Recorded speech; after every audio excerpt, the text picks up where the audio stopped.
Hello everyone and welcome to my bar. My name is Ansel Birch, the Indecisionist, and I will be your dungeon barkeep today. Now, I am no expert mixologist, but like anyone tending bar in a cave, I have an adventurous spirit and a willingness to try anything once. So, what do you say? I will use a set of gaming dice to put together a cocktail, and before I ask you to try it, I'll try it myself and let you know how it is. What do you say? Sound good? Alright, let's go ahead. First thing we got to do is pick an essential mixer. That'll be like the basis, the standard centerpiece of our cocktail. And I'm going to choose that with a D4. So let's go ahead and roll that D4. A 1 triple sec. All right, triple sec. That's absolutely delicious. One of my favorite liqueurs. So I'm excited to have that on the table here today. So what do we do to garnish our triple sec? Let's roll a D6 to choose a garnish. All right, so olives. Not thrilled about that, but hey, olives. I said I'd do it. Here we are. I'm gonna do it. Triple sec and olives. Maybe our other mixer will save me. What's gonna be our backup mixer? What do we have? The D8. We'll choose a cola. All right, triple sec, cola, olives. This is getting dangerously close to something I've done before, and I'll spoilers. It's not good. It's kind of gross. So with that firmly in hand, what kind of liquor am I putting into this nightmare mixture? All right, D10 is going to choose our liquor. 1, flavored. All right, so what this means is I'm going to have to roll again to pick our flavored drink. Let's see. I have a flavored whiskey, I have a flavored gin, and I have flavored vodka. Perfect! All right, so we're going to go with Earl Grey gin. That's exciting. All right, I'm back on board. I'm back on board. Perhaps for the wrong reasons, but I'm back on board. All right. Now, to reassure you that I do have some idea of what I'm doing here, let's do a pop quiz for me from some bar terms. What do these bar terms mean? Let's roll a D12 to find out. That's a 4. Dirty. All right, and conveniently, we're making something with olives. Dirty usually refers to something with olives or sometimes cherries. I've heard this used for cherries. I don't know if it's accurate, but it certainly gets the job done, which I would argue means that it is a functional term. But it just means that you're going to add some of the juice from the garnish into your cocktail, and that's going to add some flavor to the end resultant mix. This kind of goes with dry in something that's kind of specific to martinis and martini culture. But regardless, that's what it means, and usually you wouldn't want to serve what I'm about to do dry or dirty, but here we are. Yeah! But this isn't a dirty martini, it's a dirty something. So let's pick a name for this nightmare fuel and see what ends up. So I've got this list of names. These were all suggested by friends online. And you can suggest your own additions to this list at indecisionist.com/dungeonbarkeep, where you can also submit photos to be part of my magical pub crawl. You can also see all of my past recipes, or many of my past recipes there, should you be so inclined. Lots of options at indecisionist.com/dungeonbarkeep. So let's pick a name here with a roll of a d20. Bree! Triple crit. Oh, that's fun. It's a play on triple sec. Ah. Fate. You old dog. All right, so we've got all of our ingredients chosen. All we have to do now is put it together. So let's slip on over to the bar top cam. This cocktail is going to be built in the glass today, so let's go ahead and pull out a glass. There's not really a proper methodology for something as nightmarish as what is about to happen here, so let's just bang on. We're going to do a standard 2-ounce pour of our gin. This is Earl Grey infused gin that I infused myself. It was shockingly easy. You just put tea into gin, wait. And then you strain the tea out, and job done. So, 2 ounces Earl Grey gin. Triple Sec is a very sweet, lemon-limey kind of liqueur. It's mostly oranges.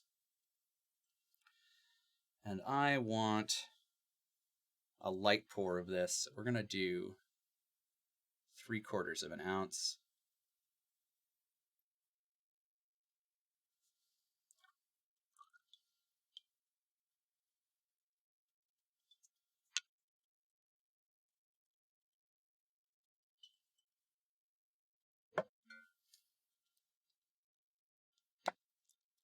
All right, now we're serving this dirty, so I need to get some of the olive brine into this. So just pour. Oof. All right, that was probably more than I wanted, but here we are. Just leave those over here because I'll need some in a sec. The last thing we need to do is top it with Coke.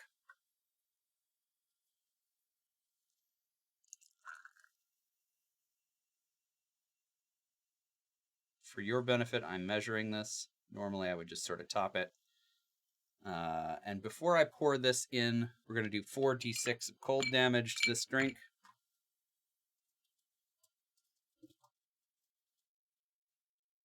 Each of my ice cubes is about an ounce, if that's helpful to you.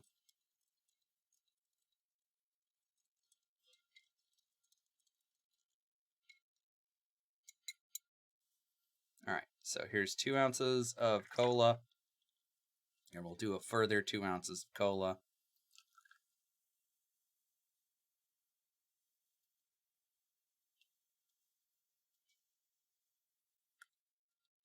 All right, so that's 4 ounces of cola. And finally, we'll garnish with some olives. These are standard Queen Pimento olives today.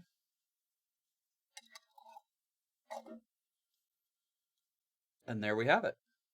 But what does it taste like? All right, so how does it taste?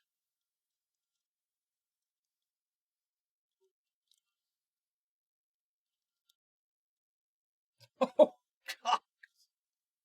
Oh, it's so confusing. Oh, there's so many things going on. Oh, wow. Wow, wow, wow. Oh.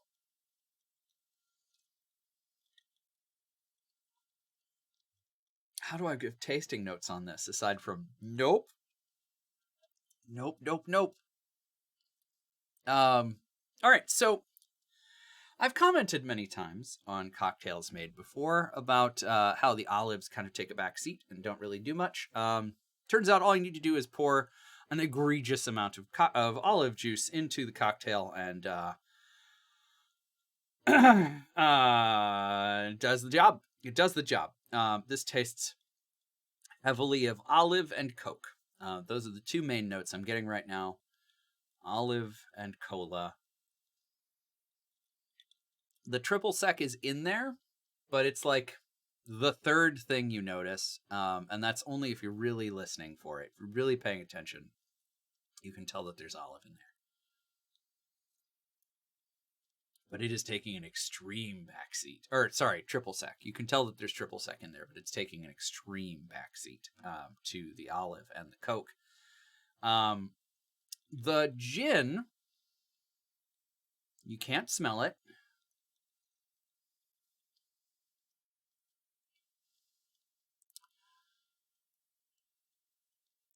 The herbals of the gin, and this is a not a Bombay. This is a London dry gin, but the Earl Grey is really the only thing that's making it through. Is that like tea, tanniny, drying out sort of effect that you're getting.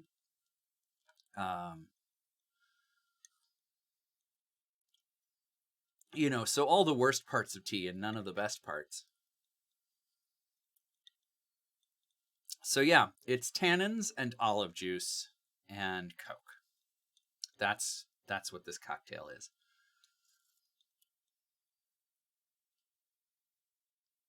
Oh God. Okay. So so that's a thing. That's a thing that happened. What kind of cocktail, what kind of adventure would I include this cocktail in? This cocktail has to be a warning or a punishment or a mistake. Okay. I would like to propose a new school of magic, cocktailomancy, whereby you use a cocktail to tell the future. Ooh. And this cocktail is put together by a skilled cocktailomancer to tell your party that the course of action that they are about to take part in is a mistake, is bad. Don't do the thing that you're about to do, which of course is going to mean that they are going to do it.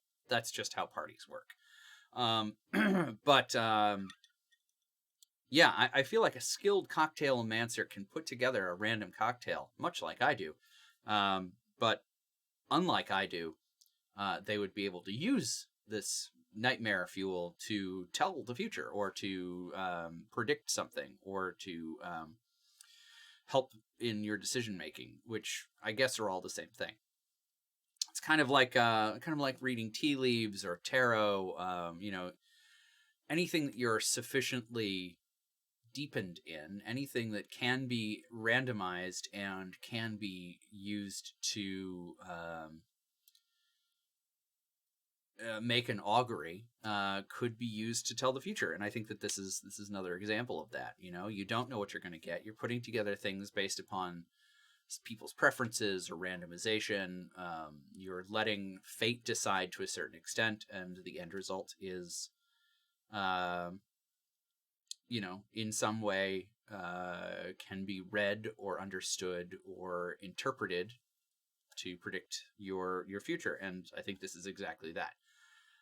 This is something that the cocktailomancer pulls out and hands to the party and says, "Ah, yes, well, you've done many great things before, and you've been many places." And they're pouring things out of bottles.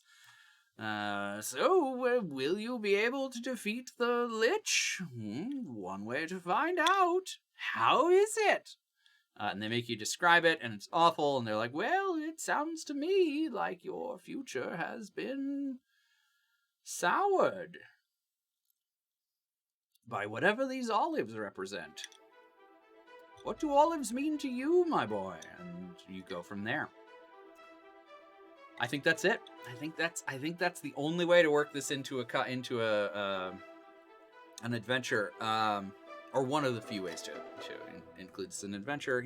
However much you want to include cocktails in your adventures is obviously a personal choice. I've made a couple suggestions for really bad cocktails in the past, and I think that those would also apply to this.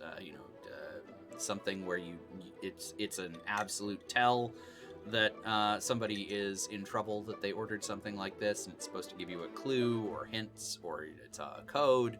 But I like this cocktailomancer idea. I think that that's got some legs. So, would you put that into your adventure? I definitely do not advise that you put this into your mouth. Yeah, no. So, like, comment, subscribe, all the things YouTubers tell you to do, and until next time, drink adventurously.